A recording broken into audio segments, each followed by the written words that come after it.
Several years ago, I started modifying my trailer by installing that tire rack back there. This is an Amazon special tire rack that I bolted through the frame, through the wall, all that stuff, and it's worked pretty well.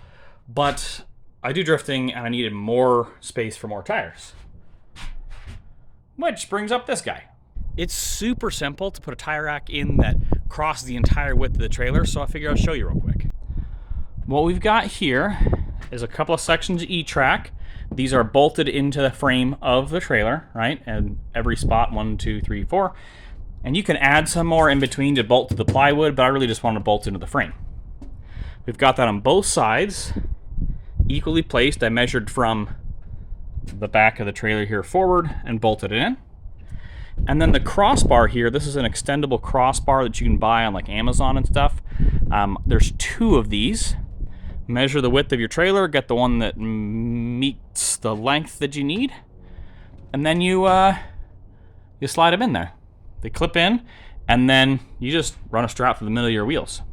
I've seen some people put these up at the front of the trailer, which is totally acceptable.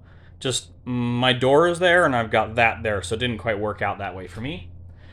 I positioned these high enough so I could still get the wheels and tires on, and so I could also pull the car in underneath. If you don't have a small car, you may have to unload everything, take the bars down, then unload the car. That's totally doable, but I was able to get away without having to do that.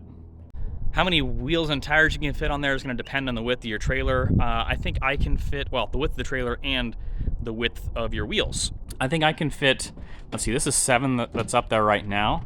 So I can fit 9 or 10 across and still be run the strap through.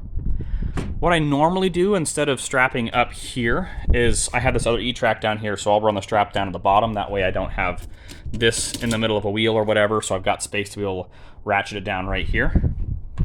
But yeah, these are like 15 by 8. I run little wheels and tires, but this works really well for me. I'm able to get pretty much all my wheels and tires I need for a drift event for a weekend right up here in the back.